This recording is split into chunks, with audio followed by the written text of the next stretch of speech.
Good afternoon, everyone. I'm Barbara Ham-Lee. Earlier this year, the Centers for Disease Control and Prevention's National Center for Health Statistics released new data about the role fathers play in raising their children. And contrary to prevailing wisdom, they found African American fathers are more involved with their kids on a daily basis than dads from any other racial group. Up next on Another View, we talk about busting the racial myth that all black fathers are deadbeats. Carol, Roger, Bill, and Will are with me, and we'll start the conversation right after this news from NPR.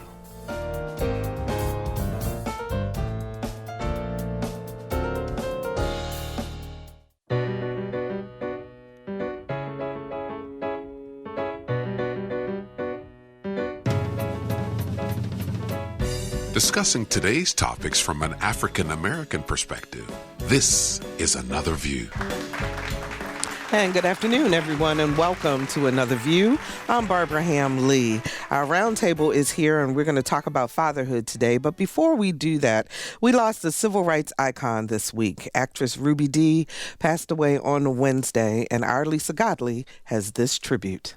For more than 60 years, Ruby Dee graced stage, television, and the big screen with amazing performances. But the actress, playwright, and civil rights activist was probably best known for her portrayal as Ruth Younger, starring opposite Sidney Poitier in the 1961 film A Raisin in the Sun. I'm trying to talk to you about me. Now all you're going to say to me is eat these eggs? You never say nothing new. I listen to you every day, every morning, every night. You never say nothing new. So you'd rather be Mr. Arnold than be his chauffeur. So I'd rather be living in Buckingham Palace. Born in Cleveland, Ohio, Ruby Dee grew up in Harlem. She started acting in high school, continued in college. She then landed her first role on Broadway in 1946. That's where she met her husband of 57 years, actor Ossie Davis. They were performing the leads in the Broadway show Jeb. Ruby Dee says she was watching Ossie on stage one day and suddenly something came over her. He was dressed in his soldier's uniform costume. And as I watched him, I felt something like a bolt of lightning, an electrical charge. Looking at him, it was a shock. One of the most unique experiences in my life. The couple was known for their many collaborations, which included a book which looked at their life experiences during their 50-plus years of marriage, titled With Ossie and Ruby in This Life Together. When they weren't performing, they were active in the civil rights movement, participating in marches and speaking out against racial inequality. Ruby Dee's list of awards and accolades is long and include a Grammy and an Emmy. Even in her later years, her amazing performances kept coming, and so did the recognition. At the age of 84, she won a Screen Actors Guild Award and received her first Oscar nomination for her role as Mama Lucas in the film American Gangster. Even when she wasn't acting, she was leaving us with things to think about. Ruby Dee once said, "The kind of beauty I want most is the hard-to-get kind that comes from within. Strength, courage, dignity." Ruby Dee passed away on Wednesday at her home in New York. She was 91 years old. For Another View, I'm Lisa Godley. And a tribute to Ruby Dee, certainly an actress and a civil rights activist that we will miss. Our condolences to her family. On this Father's Day weekend, we're taking a critical look at the role African American fathers play in the lives of their children. There are years of research and stats about black fatherhood, and the facts do not support the prevailing assumption that black fathers, quote, make babies and then walk away. Let's meet our roundtable pundits. Roger Chesley is a columnist for the Virginian-Pilot, and you can read his columns every Tuesday, Thursday, and Saturday. Hi, Roger, and happy Father's Day. Thank you, Barbara. How are you? Doing great. Carol Pretlow is a professor of political science at Norfolk State University. Hi, Carol. Welcome. Hi, Barbara. Welcome. Thank you. Bill Thomas is our resident conservative and community activist. Happy Father's Day, Bill. Well, thank you. I'm a good, happy father with my wonderful 3 children. I love them to death. It's fantastic. And joining us by phone today is Wil LaVeist. He's an author, journalist, and talk show host. And happy Father's Day to you too, Will. Thank you so much, Barbara. Pleasure to be with all of you. I'm so glad that you were able to join us. So, if you Google African American fathers, you see tons of research and new information out about the fact that African American dads are actually very much involved in their children's lives. Now, I'll read a couple of stats and then we can react from there. 70%, and this is the latest poll from the Center for Disease Control and Prevention, 70% of African American fathers living with young children said they bathe, diapered, or dressed their kids every day, compared to 60% of white fathers and 45% of Latino fathers.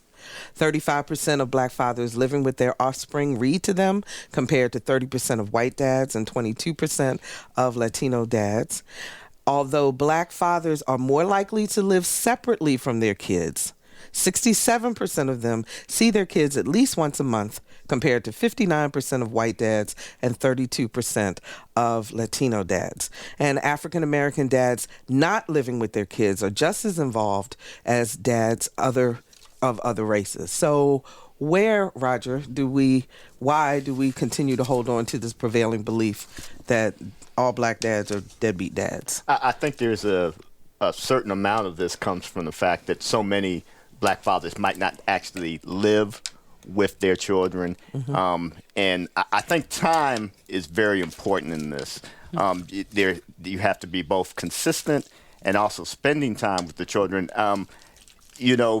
There's a saying that part of work is showing up, and being successful, and you have to put the time in. And I think there's probably part of this perception is that if the black father isn't there in the household, then maybe they're not actually putting the time in. The statistics I think they surprised me, actually. And I think it's interesting. There's a website called In Honor of All the Good Black Men, Fathers Who Don't Get Their Props. It's from this website called wordonthestreet.com. And it's trying to do something in terms of giving some of the images of fathers who are really involved with their children, spending time with their children, trying to guide their children. And I think those images are good, but I also understand some of the reasons that perception might be out there, because we know so many black children growing up today are born out of wedlock, and that doesn't mean that they can't their fathers won't be involved in their lives, but we know the chances are better if marriage is part of that. It's a part of that. And it's 70% of African American children, that's the latest statistic, are born to single mothers. So this whole idea of single motherhood equaling no contact from the dad, do you agree with that or not? Well, obviously, from the stats that you just read about involvement, you just quoted, that's absolutely not the case. I mean, Barbara, it comes back to, again, in this society, black males traditionally over the generations have been vilified. Everything that is the worst that we want to think about ourselves is associated with black men and associated with black women, and this is no different.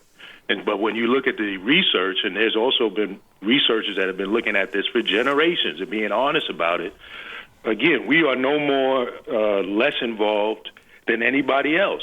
But because we have a mindset, a training in this society that we want to always believe the worst of ourselves and associate that with black people, this is where we get these kinds of misinformation. It's nothing new. I've said on the show before, Carter G. Woodson talked about the miseducation of the Negro and how black people themselves are contributing to miseducating themselves. And we talked about the whole myth about more black men being in prison than being in college. I mean, this is the same narrative.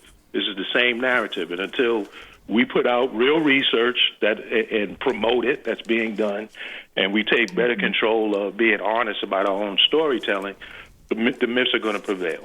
Bill, I saw you shaking your head, and Carol, I'll come to you in just a second. Bill? No, every black father that I know, that I socialize with, talk to, comrades with, Roger and Wil and everyone I know, men are at home taking care of their children. It's 100% of the people that I associate So with. is it a socioeconomic issue as opposed to Absolutely. a racial issue? Absolutely, socioeconomic. Those statistics that you just read means nothing. I mean, if you really want to look at it, and I'm going to look them up, because you can take a population, what sample size or whatever, and come up with pretty much anything you want to. What the reality is when the rubber hits the road, it's the 80 or 90% of the children that are being born in unfathered households that are really killing us. It's not the ones that you have a father working, as Roger said, showing up for work every day. Every man that I know, from my grandfather to my father to my uncles, they all worked.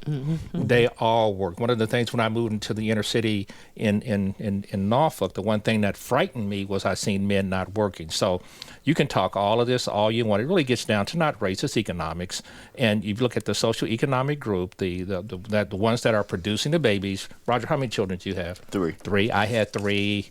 You had 1, but the other side is producing more and is creating a lot of dysfunction because the people don't have the moral resources and the economic resources to properly raise their children, and that's a fact.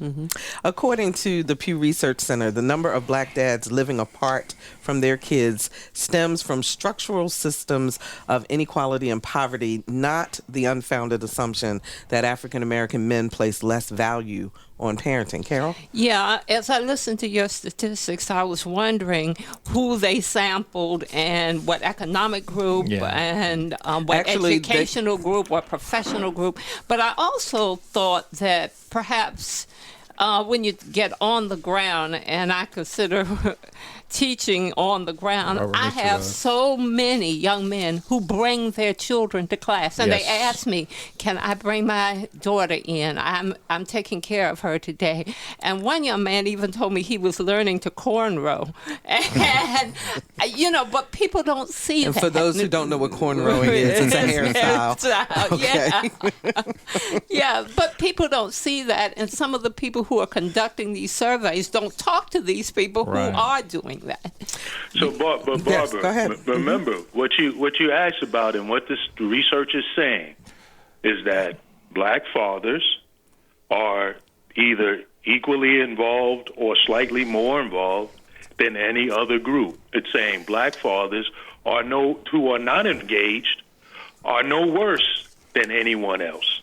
So the question becomes, why is it that the perception is that black fathers are so much worse than everyone else? That's a reality. That was your question, because the stats do not bear that out. So why is it that we want to continue to believe that we're so much worse than anybody else when we are not?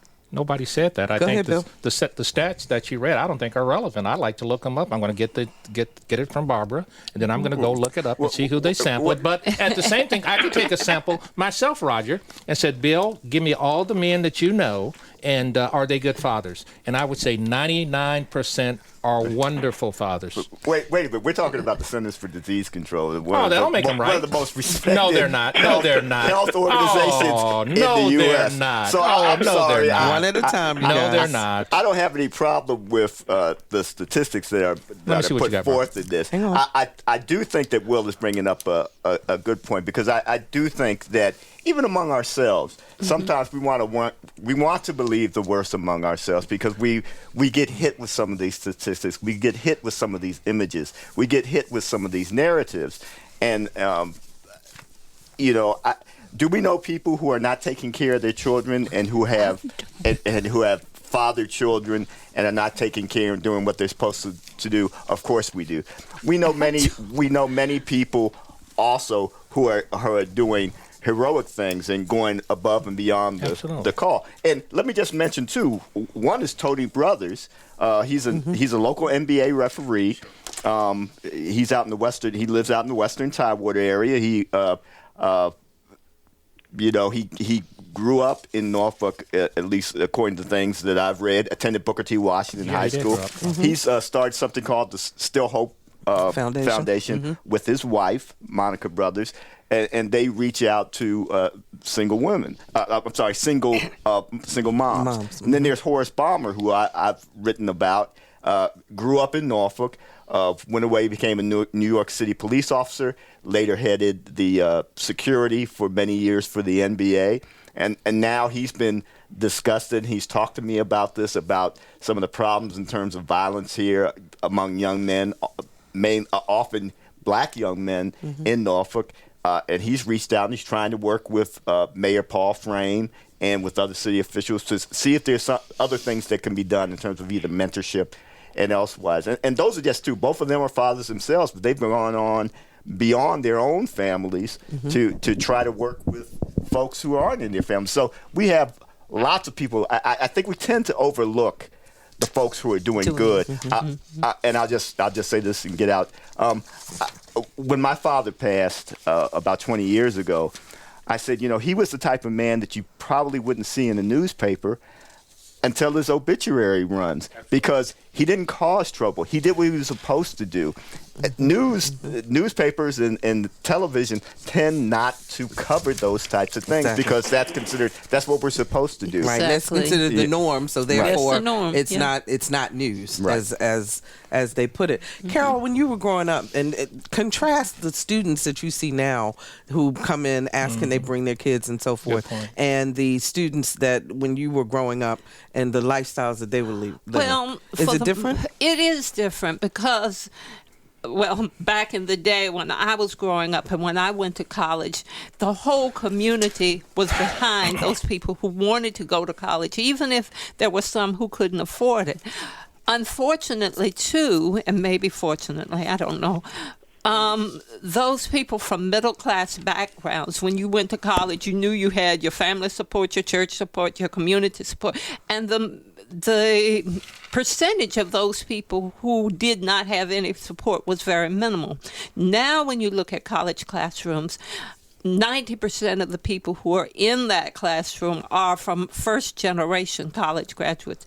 And so you're seeing a variety of experiences. You're seeing students who, by and large, are working, some of them having 2 and 3 jobs. I mean, I can walk through the mall, and when I do, there are students there who are racing between the mall, MacArthur Mall, and Norfolk State to go to school. So that's different. And, of course, the expense of going to school is different.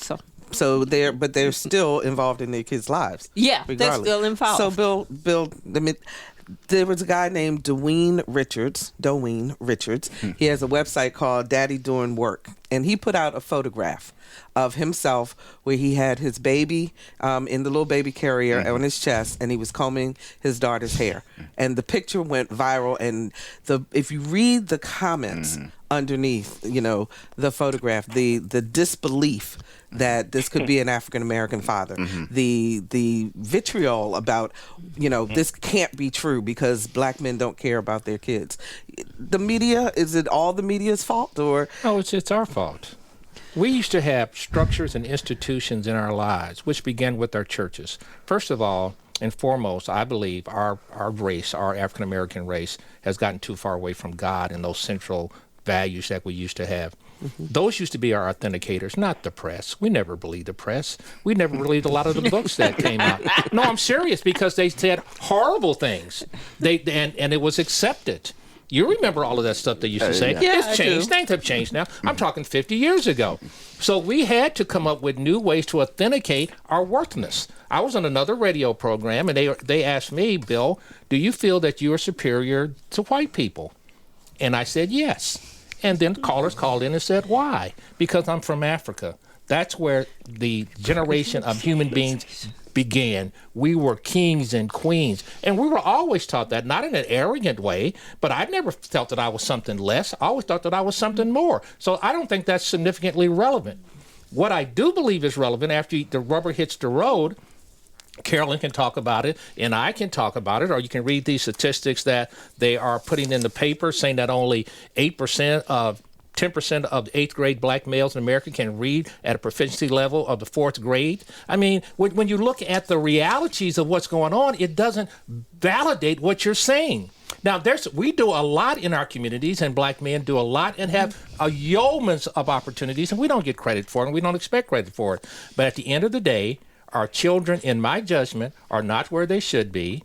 The values that we were taught and raised with, despite of all the obstacles that we had, are not there anymore. And we just can't write it off to another website or something else. It's fathers believing in faith, in something, getting Christianity and whatever we want to call it today back in our lives to understand that there's something above and beyond us, because that's what got us here. The Ruby Dees and all those folks, that's what's got us here and how they taught us. But, Will, let me ask you this then. Since Bill says there are tons of fathers out there doing what they're supposed to do, they don't get credit, and we're not expecting credit. But shouldn't we be giving them credit?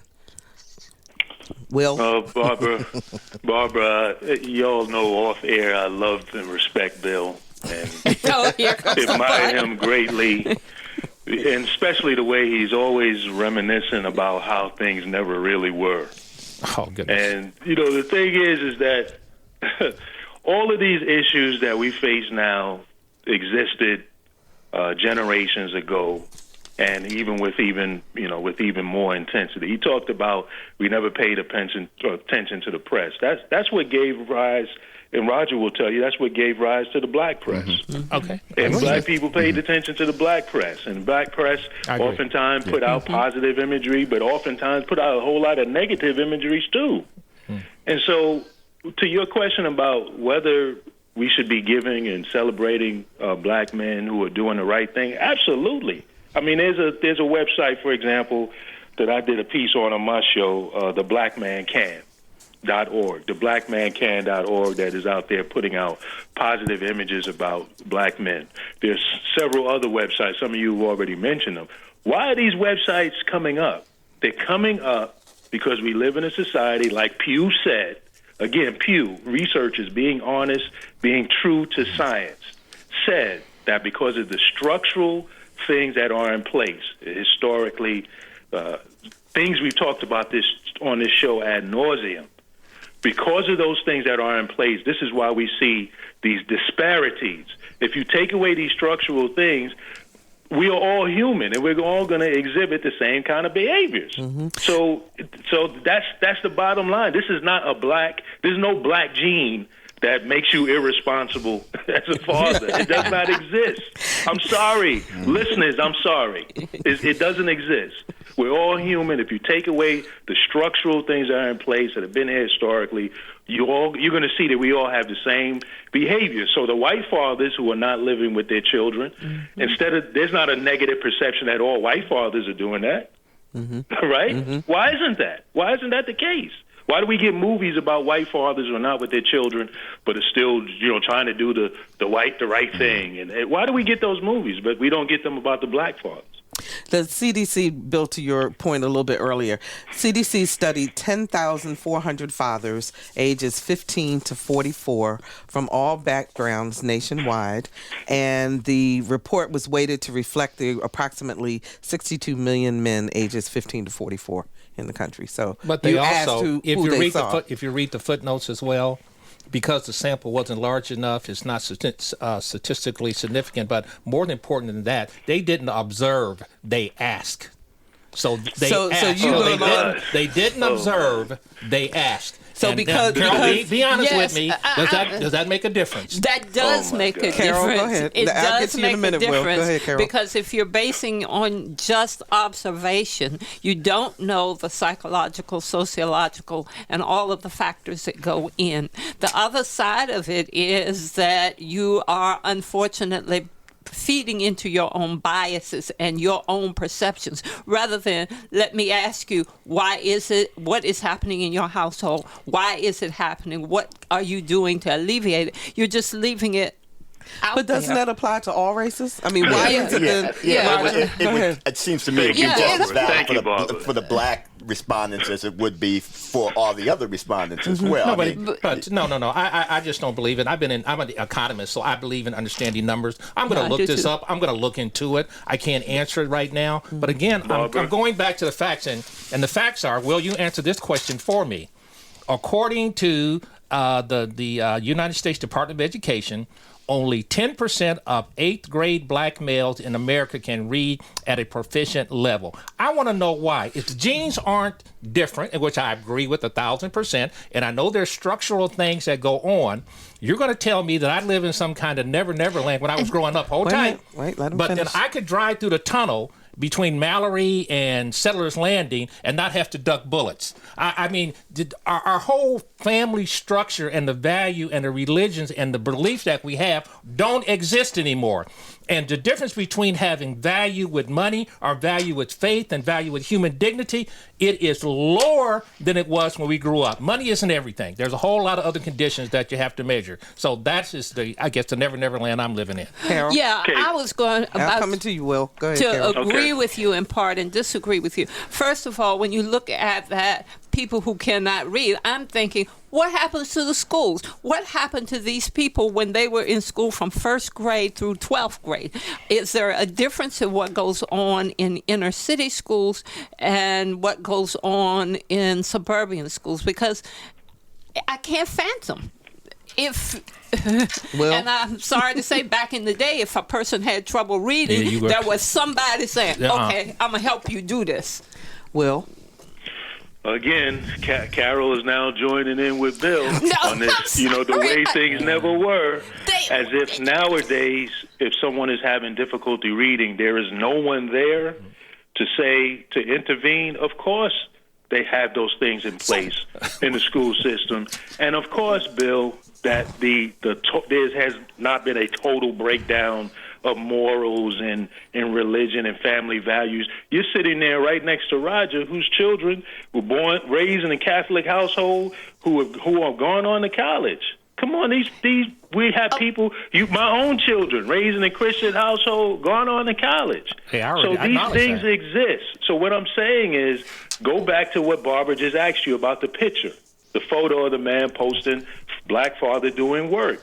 What is this going on with this internalized racism that we don't want to believe that a black father can raise his children, that we don't want to believe that we are able to achieve academically? Okay. Bill, you know the answer to these things. Hold on one second. You got to shed your internalized racism. All right, hold on one second before we go in that, and I'm coming to you, Roger. Okay. But if you're just joining us, we're talking about African American fatherhood with the Another View Roundtable. Roger Chesley, columnist for the Virginian-Pilot, Carol Pretlow, professor with Norfolk State University, community activist Bill Thomas, and author, journalist, and talk show host Wil LaVeist. Okay, Roger. One thing I would like to say, I think when, as a people, you know there are so many issues that you are dealing with that are affecting you, causing African Americans grief and distress, you sometimes forget to focus on those things which are positive. And I think that's only natural. We tend not to applaud what's going well in our life. We tend to complain about what's going bad. Mm-hmm. So, for instance, you know, my father, and I've written about him many times in the paper, a beautiful man, raised 6 children. He and my mother raised 6 children. We all went to college. We all went to Howard University, all got our undergrads degrees from there. Some of us went on to get masters and other degrees after that. And that might not be the norm necessarily, but it surely is. There are a lot of similarities with that in other families, and I sometimes think we tend not to celebrate that as well. And I'll just say, you know, I tried to learn from my father. He was there. He was always a presence in my life. I remember a story perfectly when I was thinking, well, should I marry this one young lady? And my father said, you know, son, in the best of marriages, there's going to be a whole lot of strife, a whole lot of stress. You really need to think about this. I ended up marrying somebody else, but that was the relationship that I had, and I hope fathers can have that relationship, and I hope that they're involved in their children's life. Because let's face it, when they are involved and they're trying to do right, it affects children for the better. And that's what we need that. And I think there are a lot of examples like that out there, and some of the statistics suggest that, but we need to celebrate that as well. What was the name of that lady that you didn't marry? Don't you worry about that.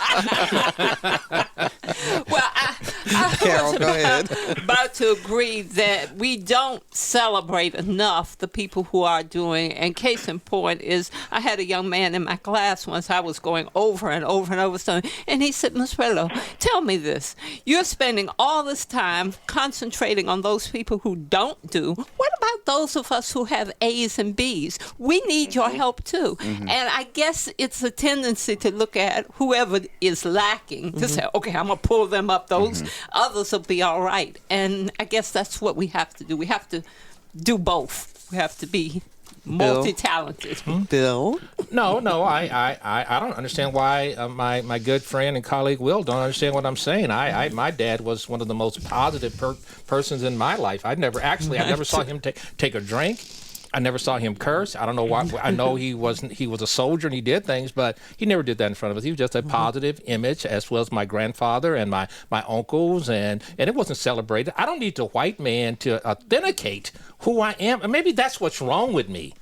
I know what I am. I know who I am. I don't need to look at a black picture and say that this guy is holding up his baby. I saw my daddy and granddaddy do this. This is nothing new to me. And I don't care if the population as a whole even celebrates it. I just want to celebrate it myself, Roger. I don't need to be authenticated. What I want to do, what pains my heart, is to see all these black men, 325,000, I believe, over the last 20 years, according to the FBI statistics, that are laying on the streets dead. Every night you can't cut the TV on. Some black kid, young, got a gun, shooting, killing somebody, stabbing his girlfriend or beating up his girlfriend. I have a daughter. And so that's what pains my heart. And Will, you can sit up there and say all that stuff, but that's the reality of it all. But ahead, I would Roger. say that, okay, you've had that experience where you were able to see your father, your grandfather, your uncles doing good. Not every child every young man has that experience. And so I think it is good. It is valuable to have websites like some of these individuals are putting out and saying, hey, there's another story and another side that maybe you need to see. View. Right. Of course, but it's true. we have problems with so many of us who look like us being in prison. But there are a lot of us who are doing good too. Let's celebrate them too, to say, hey, let's get a fuller picture out there. And also in the full view of this, let's give people some hope. You know, it doesn't necessarily, it's not always necessarily bleak. There are a lot of people who are out there doing good. We need to celebrate them too. Will? Well, Barbara, I mean, I'm to my friend Bill. I'm not disagreeing with you that the violence that's going on and the deaths is not a tragedy. I'm not disagreeing with you with that at all. I think you know that. What I'm raising the issue of is what Barbara illustrated about the photo. Why is it that you put a photo out about a black man doing right by his child, and people don't want to believe it? That's what we're struggling with, coming to grips with. Why is that? When the stats don't bear out that black men are any more irresponsible or less engaged than any other group. So that's my point. So I'll just leave that. And then the next thing I'd like to do is I'd like to actually, in the vein of giving props and celebrating men who are doing the right thing, is to give special celebration to stepfathers and adoptive fathers and mentors and many of these men who are raising children who are not biologically their own. Because when you look at these 70% of black children being born to single mothers, what happens when these mothers marry or where they have into relationships, they're entering into relationships with men and they're already bringing children to the table. So these men who are able to step up, which has been a tradition that has happened in our community from the very beginnings, and be able to look at these children and say, you know what, we all in this together. You know, and look at these children and say, you know what, you mine. I'm going to treat you, I'm going to take you on as my own. That takes a special type of empathy, a special type of love, and there are many, many black men who are doing that every day and are going unappreciated, unnoticed. And it's actually a type of thing that when you do it, it takes, you know, if you're raising a child that knows that you're not biologically their father, it can take some time for them to become an adult to actually appreciate what you've done. And so I think that those men need to be celebrated and honored. And we need to stop every time Father's Day roll around. And this goes on in churches. The first thing you want to do is talk about deadbeat dad. Father's Day was started to celebrate a father who was raising his daughters after his wife passed away. It was started to celebrate a good father. But in our community, we want to point out the deadbeat. We want to give attention to the deadbeats. Well, you know what? And one person who also continued that tradition, and I think the whole discussion now is about changing the narrative. But President Obama has been criticized quite a bit because of his conversation about fatherhood. Let's go to a clip. I never really knew my own father. I was raised by a single mom and two wonderful grandparents who made incredible sacrifices for me. And there are single parents like my mom all across the country who do a heroic job raising terrific kids. But I still wish I had a dad who was not only around but involved. Another role model to teach me what my mom did her best to instill. Values like hard work and integrity, responsibility, delayed gratification, all of the things that give a child the foundation to envision a brighter future for themselves. That's why I try every day to be for Michelle and my girls what my father was not for my mother and me. And I've met plenty of other people, dads and uncles and men without a family connection, who are trying to break the cycle and give more of our young people a strong male role model. Now, you might say, Bill, that you agree with what the president said, but there was a lot of criticism around the fact that they felt that as an African-American father, it was an opportunity for President Obama to actually prove and show that African-American dads are just as involved. He with is their showing. kids. I mean, what greater example of a young man coming up without a father in their lives and becoming president of the United States of America. He is doing something. What's wrong with you people? This is the ultimate success. And you don't want to hear him say it. Wait. Yes. Let me ask you this quickly, because it also reminds me of the whole Bill Cosby thing too. So is it wrong then, as if people stand up and say, you know what, there are people in our community who are doing the right thing, there are people who are doing the wrong thing, and they call them out when they're doing the wrong thing? I truly believe it. I was a single dad. My wife passed away, and I had to raise and struggle with raising kids. And so I understand that, and two boys and a young lady. And so I understand all of those things. And you don't understand I more than appreciate the sacrifice of single women. I don't understand how you even get it done. I mean, it's just so hard. Any little bend in the road can just knock you off into the gutter, and you can't get up. It's quicksand. You can't get out of it. And Lord knows what I'm saying to all my brothers and sisters, both black and white. The one thing that undergirded me and kept me on the right road was my faith in God. And I knew that if I had the basics and prayed every day like everything depended on it, that I would have that fulfillment in me. Secondarily, I had a good education. So I had things that I could roll back to and do a second job, or write a book, or do a show, or do an ad, or read news on a news station, or do something. I had options. That's what I want our other kids to do, despite the obstacles. You have to get a basic. And the last thing I want to say, Roger, is the fact that our political leadership is not doing their job in the African-American community. They don't give us the resources. You can take about all the good dads and all that you want, but if they don't have good institutions like Norfolk State or Elizabeth City State or Virginia State that cares what Carol is doing over there, and the reason why Norfolk State is struggling is because what Carolyn is doing, and the state don't want to pay them for it. So, and then we don't have our politicians standing up and giving them that kind of support. So as long as we don't do our basics and give people the solid rock foundation that that we were born on, it's almost impossible. But isn't that Will's point exactly? Back to institutional racism? Will. But it's not, you can sit here and laugh about it, but you can sit here and say this, that, and the other. But if you don't have those foundations, if you don't have those fundamentals, and if you don't preach it and teach it, it's worthless. It doesn't mean anything. Okay, Will, go ahead. There's nothing more for me to say. You said it. I mean, that's the whole point. Again, I kept going back to, why don't we want to believe it? We're not answering that question. Some of your panelists are not saying, why is it difficult for me to believe that? that we are actually no worse than anybody else. We're actually, in some areas, we're actually doing better. So here's a question for you.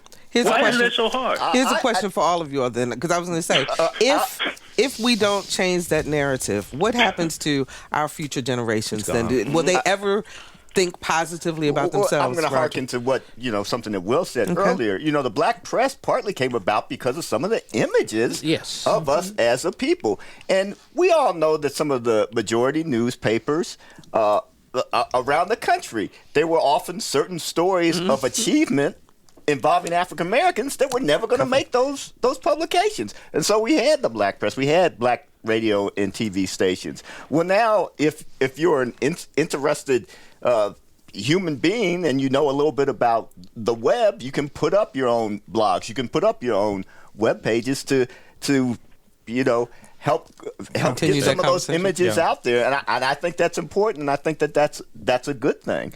But I also think it's somewhat, we tend to believe things that we've been conditioned to believe. And if you don't get enough of the other images, enough of these other statistics and facts, then it's hard to make a claim that maybe the picture is not the way it should. Even you admitted, and the same thing happened for me when we first started reading this information, that it was a surprise. Quite frankly. Very true. Quite frankly. Very true. I missed that. Say that Go again. ahead. Right, I'm saying, like Barbara, for example, what is the image? What is the image of the welfare queen? What is the image of the welfare queen? A black woman who smokes, has a Cadillac, and it doesn't really care about getting her children to be better. Exactly. But is that the reality? No, that's not the reality. And that. Okay, but that's the point. Why is that? Why is that? Why is that? When there's so many why do you think it is? Why is it? Why do you think I've been saying it because the ills in this society that are the worst of us as people, as Americans in this society, we want to attribute them to either black males, black women, or Native Americans. We want to attribute them to the other, to the other. When the reality is that there are more white women who are single on welfare. That is the average welfare. What does image have to do with me taking care of my family? Maybe I'm missing something here. See, Bill doesn't want to address that. He doesn't want to deal with that. It doesn't matter to me. There's always going to be people that are going to be racist. So I can't deal with that. I don't want to deal with that. All I want to do is...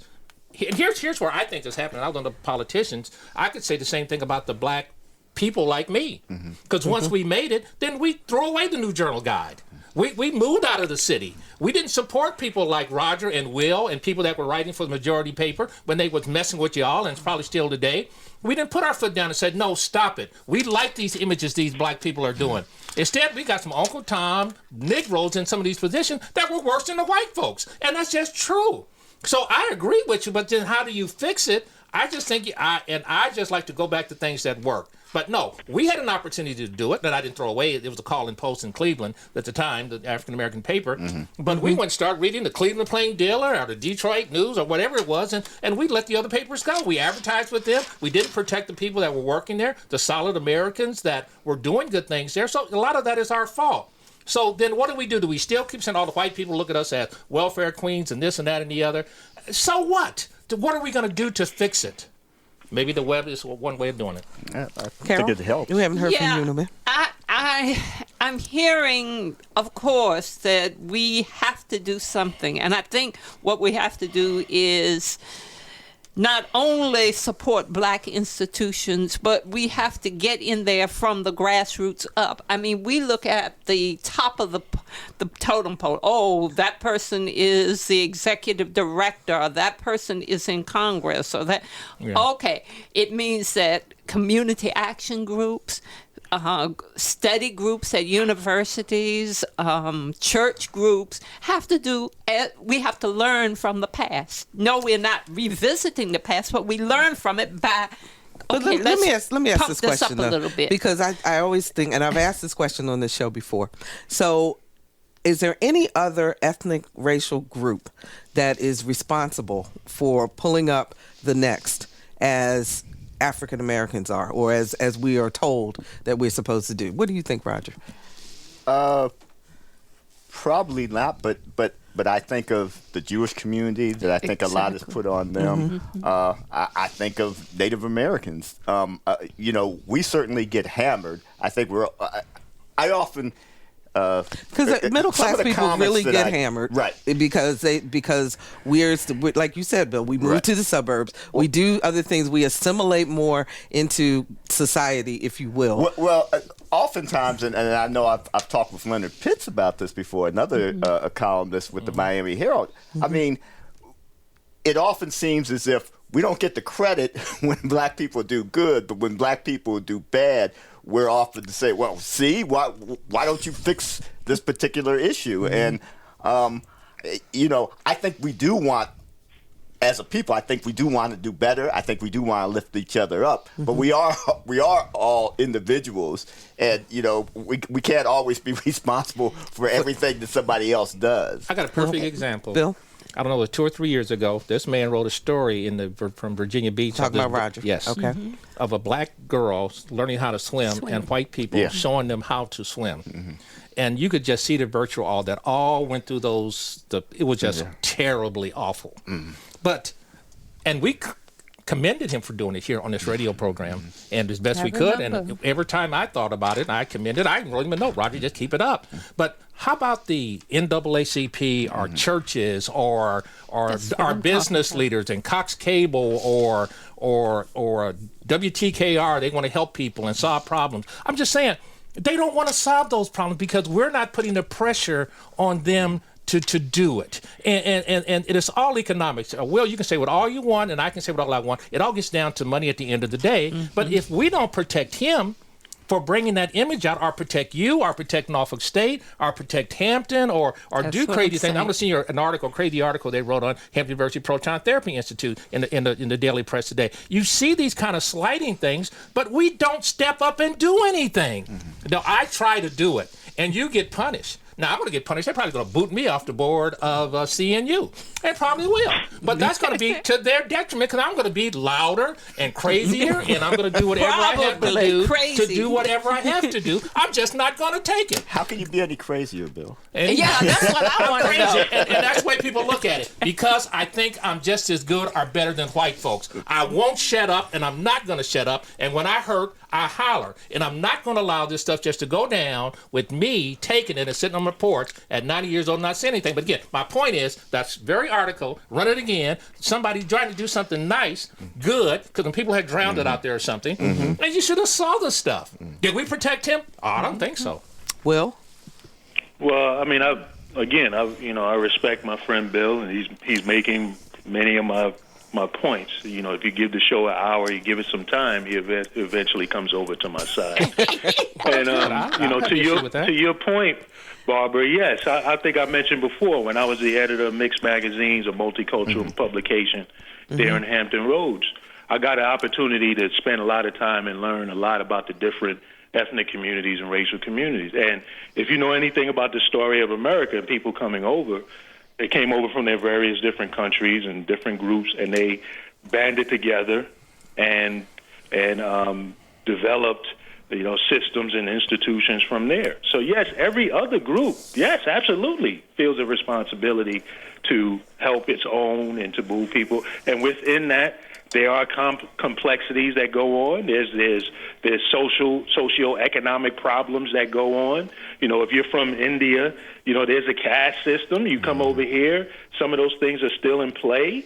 There, of course, other ethnic groups have gone through the same development. It's just that no other ethnic group has had the kind of structural disadvantages that African Americans have had, or Native Americans have had. And that's the major difference. But every other group coming through Ellis Island, sure, you read your history, you see how the Irish banded together and developed systems in the Catholic Church and so forth and so on, and that's how people were able to move into and make their way into the broader society. Okay, so all of this stuff is on the web. All of this stuff is there for people who want to read it. But you got to read it. We got a lot of low information people out here that don't want to read. We've got about 3 minutes left. I'm going to ask you three gentlemen who are all fathers to please say something to someone who may be struggling as a dad. what would you tell them to do in terms of being with their kids? Bill, let me start with you. I'm just from a personal standpoint, you have to be willing to sacrifice everything.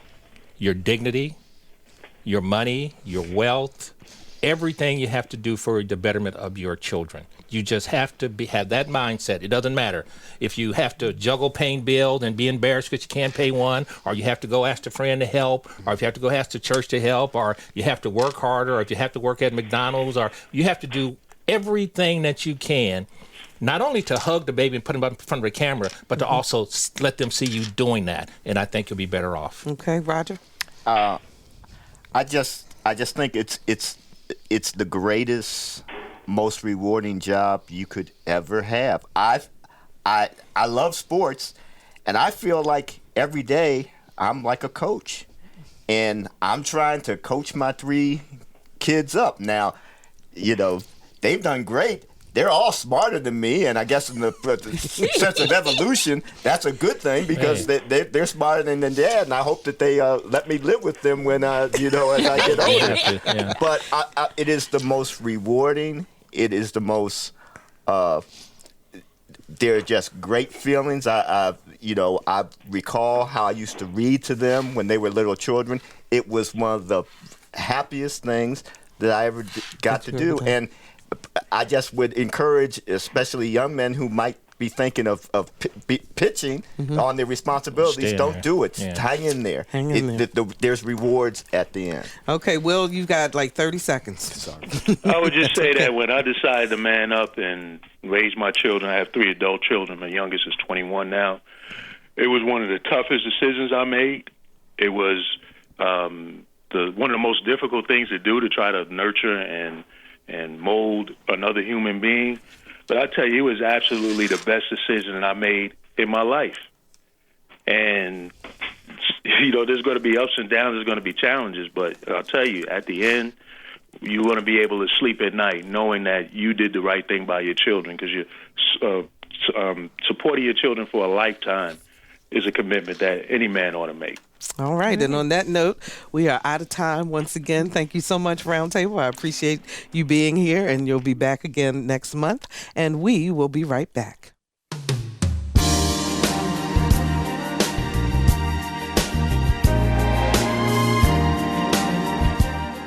I am Brother Cornel West, and when I'm in Hampton Roads, I make it a point to listen to Another View with my dear sister Barbara Ham Lee on WHRV-FM.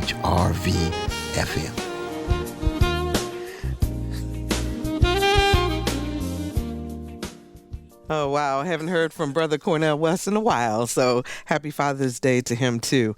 And that's our show for today. My thanks to the Another View Roundtable for the great conversation. If you'd like to hear the show again or share it with a friend, please visit anotherviewradio.org and download the podcast. You can also subscribe to our program newsletter, a once-a-week reminder of upcoming shows. Next week, we'll talk about effective parenting with relationship specialist Alvian Lyons. And let me take a moment to wish my dad, Charles Ham, a very, very happy Father's Day. And I wish the same for all of the fathers out there who are about loving and nurturing their children, no matter the age. Our theme music was composed and performed by Jay Sennett. Lisa Godley is our show producer. Victor Bowen is our audio engineer. And Alicia Washington was on our phones. Have a great weekend, everyone. And let's get together again next Friday at noon for Another View.